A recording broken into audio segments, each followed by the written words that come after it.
ओम नमः शिवाय शिवजी सदा सहाय। ओम नमः शिवाय गुरुजी सदा सहाय।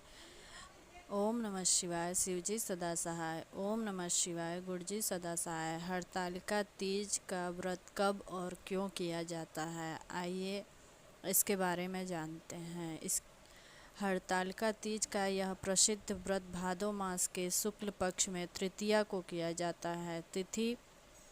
तृतीया तिथि को किए जाने के कारण स्त्रियों में यह व्रत अधिकतर तीजों नाम से जाना जाता है। कुंवारी लड़कियों में यह व्रत इच्छित वर पाने की आशा से तथा विवाहित स्त्रियां सुहाग की रक्षा और पति सुख की कामना करके करती हैं। प्राचीन काल से चली आ रही मान्यता है कि इस व्रत को करने वाली स्त्रियां पार्वती के समान सुखपूर्वक जीवन यापन करके शिवलोक को प्राप्त होती हैं। हरतालिका व्रत का विधान। व्रत करने वाला व्यक्ति सूर्योदय से पहले उठे और भगवान शंकर का स्मरण करे, फिर नित्य कर्मों से निवृत्त होकर शिवालय में जाए जहाँ पूजन करना हो अथवा और कथा पढ़नी अथवा सुननी हो। यदि हो सके तो शिव मंदिर में शिव पार्वती पूजन के लिए केले के वंदनवार इत्यादि अनेक पुष्पमालाओं से सुसज्जित एक सुंदर मंडप तैयार कर लें। सुहाग चाहने वाली स्त्रियों को शंकर पार्वती की बालू रेत की प्रतिमा बनाकर उसे इस मंडप में स्थापित कर पूजा करनी चाहिए।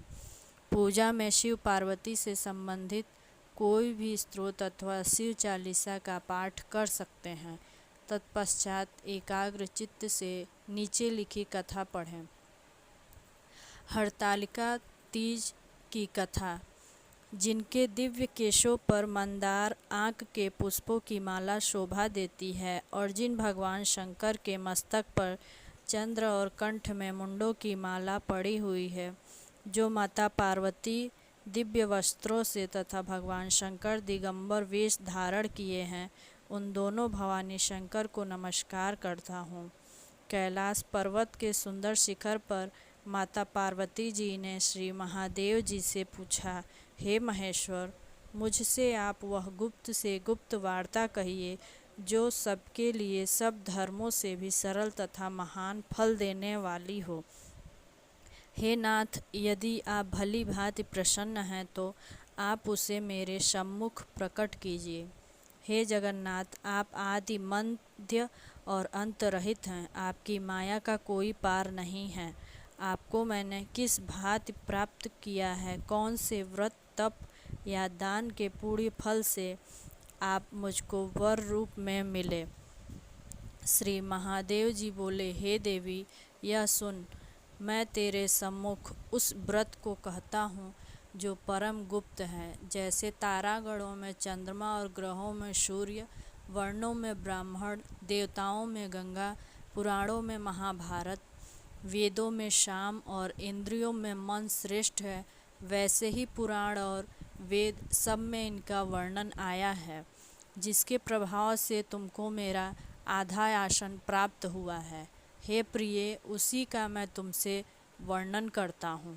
सुनो, भाद्रपद मास के शुक्ल पक्ष की हस्त नक्षत्र संयुक्त तृतीया तीज के दिन इस व्रत का अनुष्ठान मात्र करने से सब पापों का नाश हो जाता है। तुमने पहले हिमालय पर्वत पर इसी महान व्रत को किया था, जो मैं तुम्हें सुनाता हूँ। पार्वती जी बोली, हे प्रभु, इस व्रत को मैंने किस लिए किया था, यह मुझे सुनने की इच्छा है, सो आप कहिए। शंकर जी बोले, आर्याव्रत में हिमालय नामक एक महान पर्वत है, जहाँ अनेक प्रकार की भूमि अनेक प्रकार के वृक्षों से सुशोभित है, जो सदैव बर्फ से ढके हुए तथा गंगा की कलकल ध्वनि से शब्दायमान रहता है। हे पार्वती जी, तुमने बाल्यकाल में ही उसी स्थान पर तप किया था और 12 वर्ष तक के महीने में जल में रहकर तथा वैशाख मास में अग्नि में प्रवेश करके तप किया। श्रावण के महीने में बाहर खुले में निवास कर अन्न त्याग कर तप करती रही। तुम्हारे उस कष्ट को देखकर तुम्हारे पिता को बड़ी चिंता हुई। वे चिंतातुर होकर सोचने लगे कि मैं इस कन्या को किससे शादी करूं। इस अवसर पर दैव योग से ब्रह्मा जी के पुत्र नारद जी वहां आए। देवर्षि नारद ने तुम शैलपुत्री को देखा। तुम्हारे पिता हिमालय ने देवर्षि को अर्घ्यपाद्य आसन देकर सम्मान सहित बिठाया और कहा, हे मुनीश्वर, आपने यहाँ तक आने का कष्ट कैसे किया? कहिए, क्या आज्ञा है? नारद जी बोले, हे गिरिराज, मैं विष्णु भगवान का भेजा हुआ यहाँ आया हूँ। तुम मेरी बात सुनो। आप अपनी कन्या को उत्तम वर को दान करें। ब्रह्मा, इंद्र, शिव आदि देवताओं में विष्णु भगवान के समान कोई भी उत्तम नहीं है। इसलिए मेरे मत से आप अपनी कन्या का दान भगवान देवर्षि को ही दें।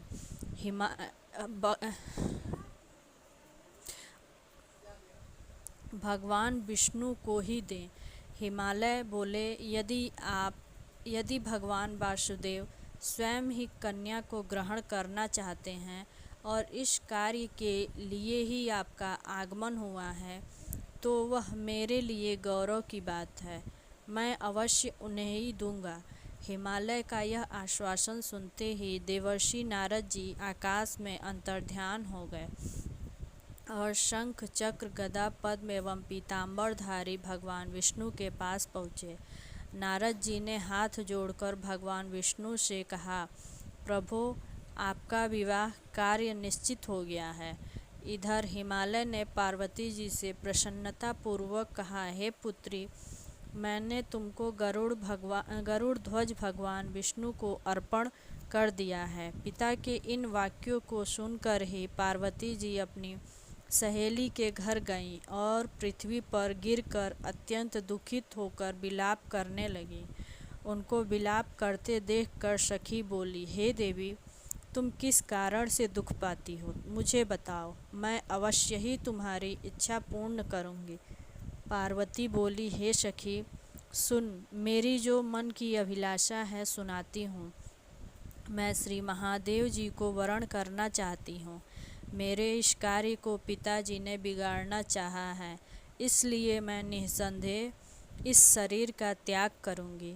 पार्वती जी के इन वचनों को सुनकर सखी ने कहा, हे देवी, जिस वन को तुम्हारे पिताजी ने न देखा हो वहाँ चली जाओ। तब हे पार्वती, तुम अपनी सखी का यह वचन सुन ऐसे ही वन को चली गई। पिता हिमालय ने तुमको घर पर न पाकर सोचा कि मेरी पुत्री को कोई देव, दानव अथवा किन्नर हरण कर ले गया है। मैंने नारद जी को वचन दिया था कि मैं पुत्री का गरुड़ ध्वज भगवान के साथ वरण करूँगा। हाय, अब यह कैसे पूरा होगा? ऐसा सोचकर वे चिंतातुर हो मूर्छित हो गए। तब सब लोग हाहाकार करते हुए दौड़े और दूर होने पर गिरिराज से बोले कि हमें आप अपनी मूर्छा का कारण बताओ।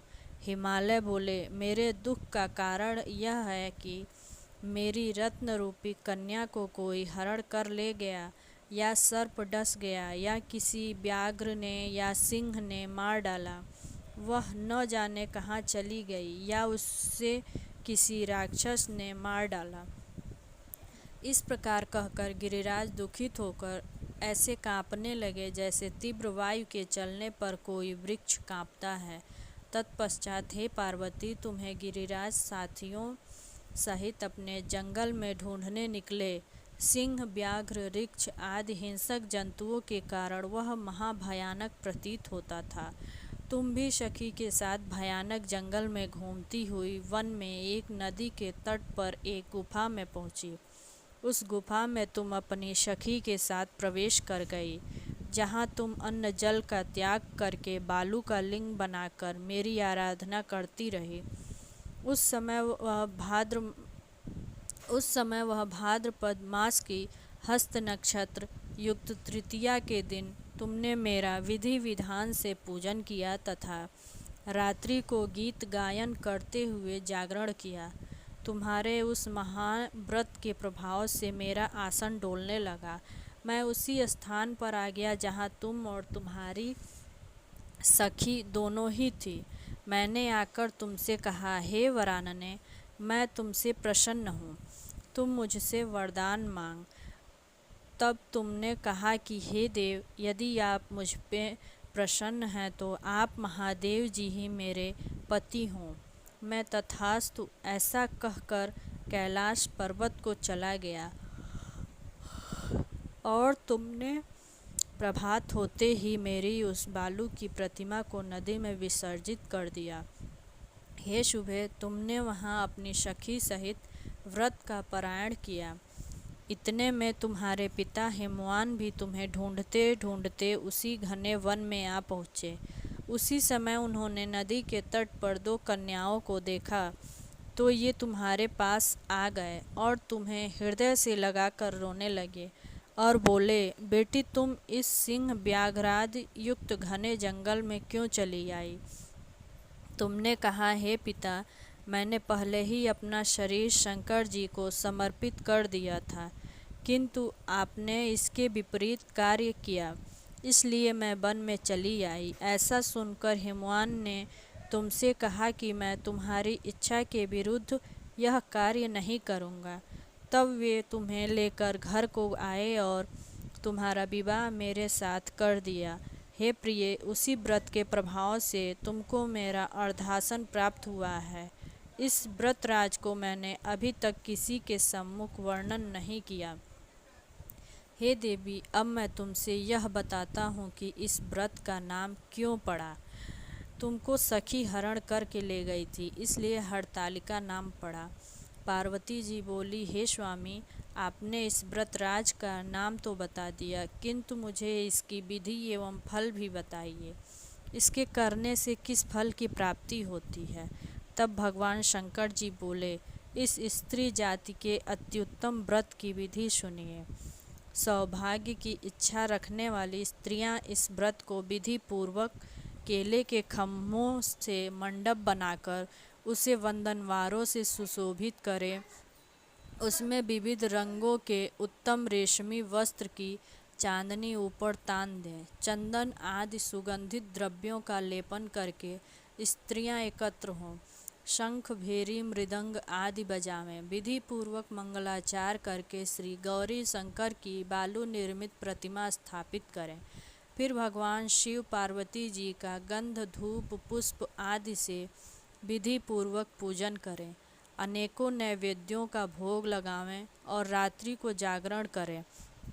नारियल, सुपारी, जवारी, लौंग, नींबू, अनार, नारंगी आदि ऋतु फलों तथा फूलों को एकत्रित करके धूप, दीप आदि पूजन करके, हे कल्याण शिव स्वरूप शिव, हे मंगल रूप शिव, हे मंगल रूप महेश्वरी, हे शिवे, सब कामनाओं को देने वाली देवी, कल्याण रूप तुम्हें नमस्कार है। कल्याण स्वरूप माता पार्वती, हम तुम्हें नमस्कार करते हैं।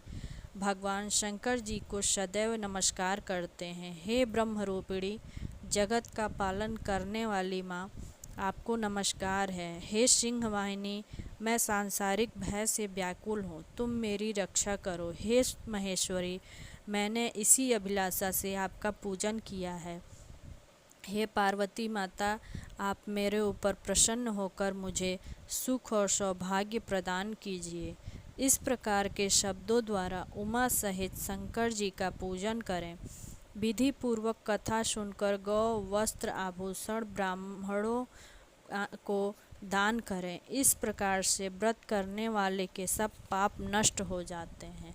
ओम नमः शिवाय, शिवजी सदा सहाय। ओम नमः शिवाय, गुरुजी सदा सहाय। ओम नमः शिवाय, शिवजी सदा सहाय। ओम नमः शिवाय, गुरुजी सदा सहाय।